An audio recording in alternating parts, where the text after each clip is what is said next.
We'll bring you his comments with simultaneous interpretation. He is expected to deliver a message regarding issues related to 80 years since the end of World War II. Ishiba has previously said that he wants to express his thoughts on why the war couldn't be stopped. Let's listen in. ただいまより石破内閣総理大臣による記者会見を行います。はじめに総理から発言がございます。by the Prime Minister. はい、本日戦後80年に寄せて Today, 内閣総理大臣書簡を発出をいたしました。 I issued a statement concerning the 80th year since the Second World War. It has already been distributed to the media in the full version, but because of the time limitation, I introduced to you the gist of this statement. It's been 80 years since the Second World War ended, and on the 6th of August, I attended the peace ceremony in Hiroshima, and on the 9th of August at Nagasaki's memorial ceremony for the atomic bomb dead, as well as the ceremony that marked the end of the Second World War. And through these ceremonies, I have been thinking that why Japan failed to avoid that war. At the 50th, 60th, and 70th year since the war ended, Prime Ministers issued their remarks, and I succeed the position taken by the successive cabinets over the recognition of history. But the three remarks in the past didn't go into the issue of why the war was not avoided. The remark issued at the 70th year said that Japan tried to break the stalemate, the diplomatic and economic stalemate, by exercising armed forces, and the domestic political systems failed to act as a safeguard, and the details haven't been discussed. Why on earth the Japanese political system didn't act as a safeguard to avoid war? And I introduced to you my own argument, and also I'd like to discuss this issue together with the Japanese people.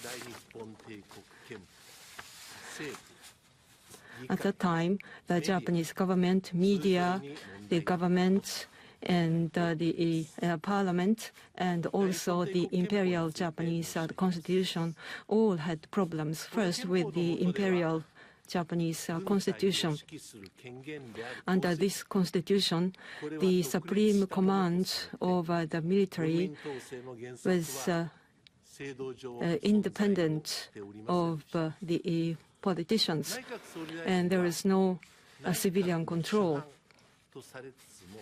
The Prime Ministers was first among equals among cabinet members, but the Prime Ministers didn't have an authority to command the military.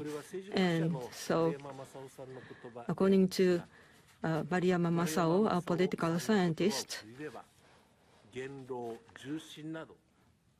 senior political leaders or the elders at the time were acted as extra-constitutional existence in order to control the military. In the 1920s and 30s, at the time of Taisho democracy, the integration of the politics and the military. So the senior elders at the time didn't have authority anymore, and the political parties they had that role to play. And Shidehara government was the self-restraining, but the independence of the Supreme Command was the use as an excuse by the military in order to avoid control on itself by politicians. And the political parties, they fought very strongly amongst them in the rivalry, and they lost trust from the public. And in 1930, Rikken Seiyukai, the then opposition party, they worked part of the Navy at the time and accused the ruling Rikken Miseto of the London Naval Disarmament Treaty of violation of the independence of the military command in Japan. And in 1935, the emperor as an organ, the theory by Minobe Tatsukichi was accused by Rikken Seiyukai, and the military also was involved in the political arguments. And then Prime Minister Keisuke Okada tried to distance itself from this issue by saying that this is an academic issue left to the academicians, but the cabinet eventually failed to the demands of the military, and they issued a statement twice saying that the emperor as an organ theory was rejected, and the Minobe's the writings were banned to be published, and the government lost control over the military. What about the parliament or diet? It has a role to control the military, but it started to lose its function. A good example is the expulsion of Saito Takao, a member of the House of Representatives. He criticized getting bogged down in the war, and he criticized the government's justification of the war. And the army took it as an insult to the military and asked for the expulsion of the lawmaker. And many of the lawmakers voted for the expulsion. 296 lawmakers favored the expulsion.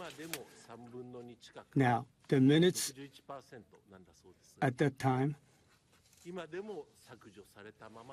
have been still you cannot see, because they have been 2/3 of them are deleted.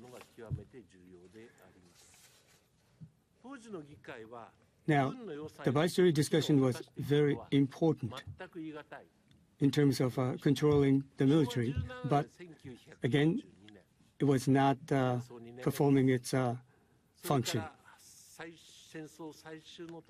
And in 1945, all the military outlay was part of a special account, and the details of the spending were not revealed. And House of Representatives and the House of Peers were supposed to be deliberating, but they actually spent very little time. And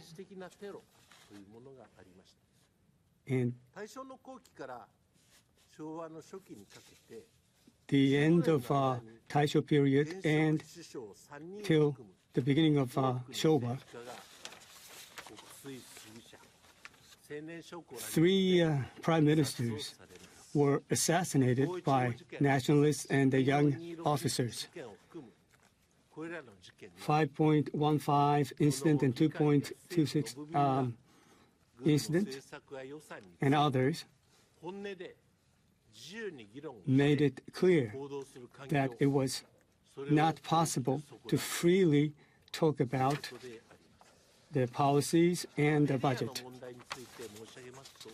In terms of media,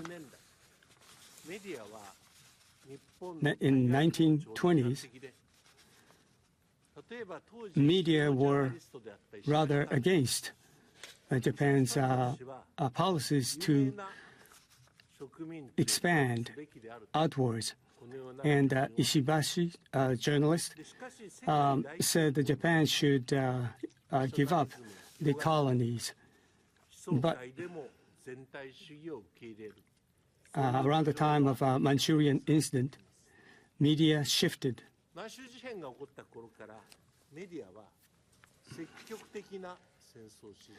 And media started reporting on wars because these were the kind of news people liked. And newspapers increased their circulations. And Japanese people actually were deceived by that.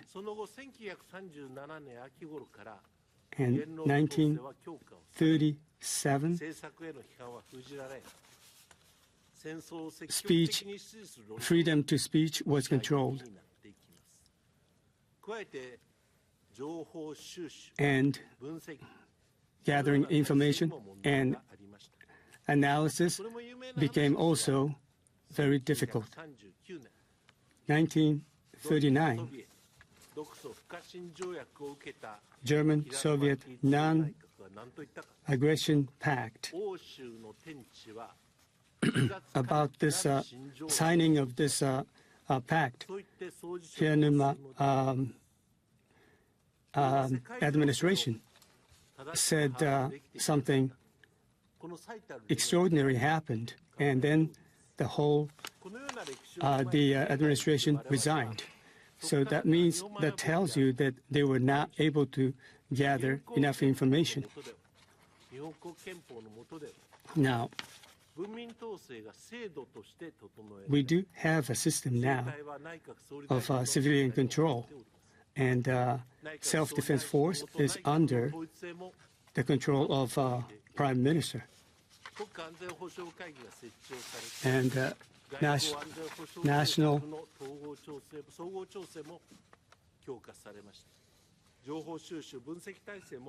and now we can analyze the information more accurately. Yes, we do have a system, but it has to be used appropriately.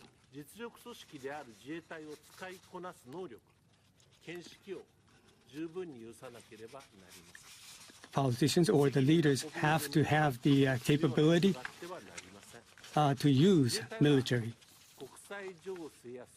And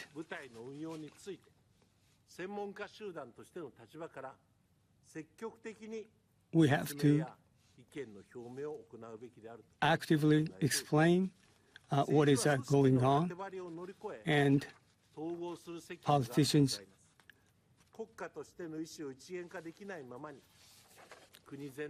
if the whole nation is led into war, and that is a lesson that we have to learn. We have to think about the interest of the Japanese people and have to reach good decisions. And if the responsibility, if we don't know where the responsibility lies,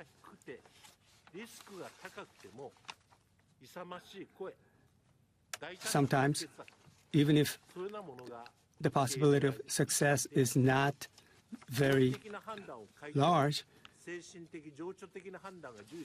emotional and unreasonable decisions are made, and we should not repeat that. We have to, the parliament and the media have to exercise the right to control the military.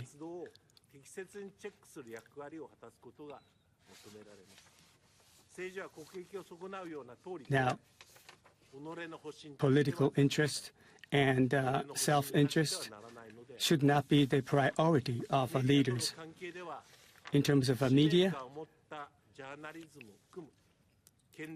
journalism, healthy journalism is very important, and excessive commercialism, nationalism, and discrimination should not be tolerated. We cannot tolerate speech that threatens or encourages discrimination. We have to look at the past, what happened in the past, and we have to be sincere. We have to listen to other people. We have to be tolerant, and that is true liberalism. Healthy democracy is something that's most important. Democracy is not perfect. It could be quite vulnerable.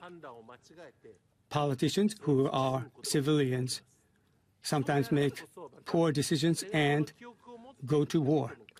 And that's why now we have fewer and fewer people who have actual memories of wars. And that's why we have to actively think about what happened in the past, and we have to strengthen the cornerstone we can build our future on. Tanaka Kakue, former Prime Minister, said,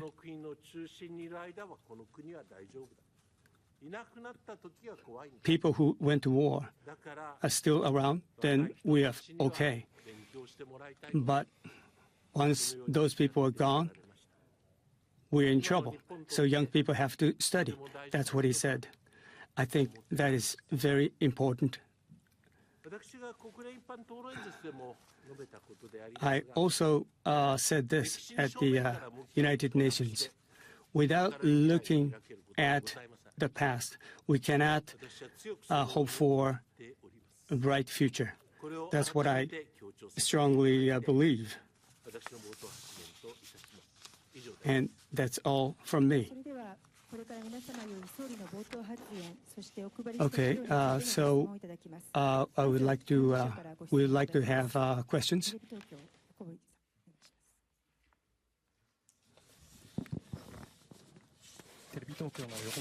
Yokomori of TV Tokyo.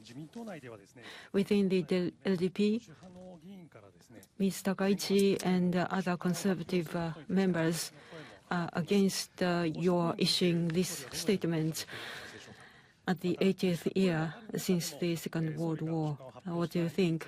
But why did you issue this statement despite such strong criticism within the party? And what did you talk about this statement when you met Ms. Takaichi today? What you call conservative people, for example, Mr. Aoyama's statement was covered by the media. He said that such a statement shouldn't be issued. As I said in the opening statement, when the Prime Minister's statement was issued at the 70th anniversary, one of the questions was why the war was not avoided, and that was the question that I have held in mind so long. Why there was no safeguard within the Japanese political system against entering into war. That's the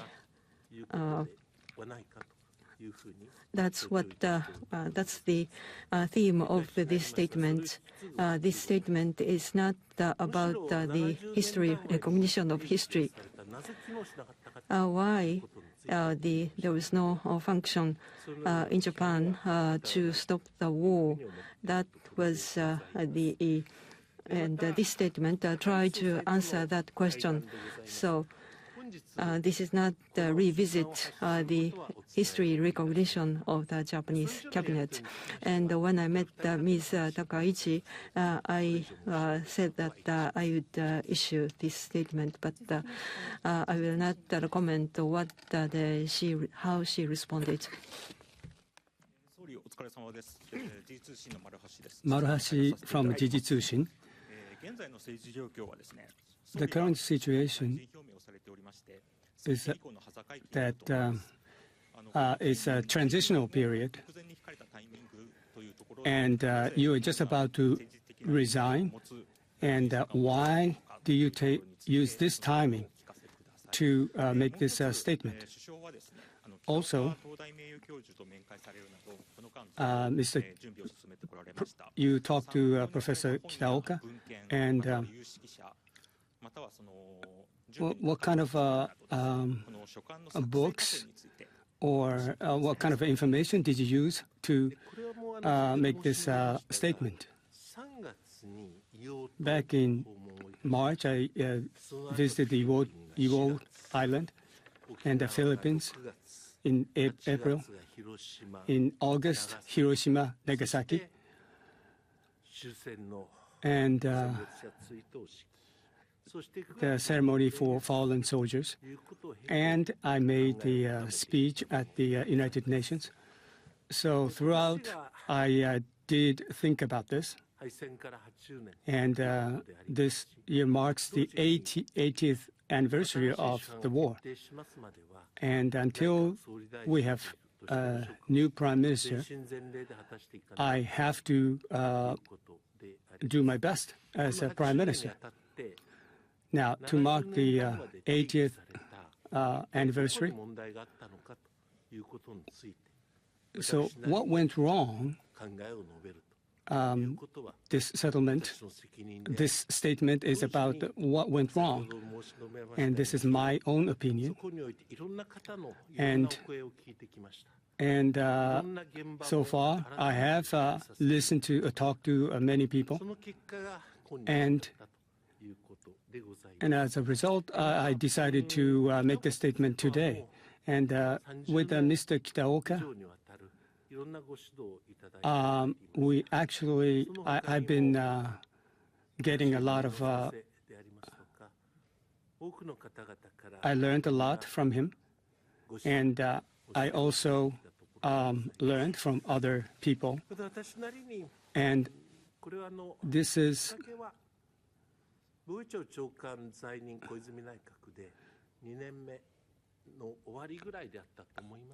I think during the Koizumi administration, Natsu no Haisen is the book I read, and I was amazed that by the fact that I didn't know what the book says. And Hosaka's book and other books. And that was Japanese Prime Minister Ishiba Shigeru. We'll leave it there for now and wrap up this edition of Newsline.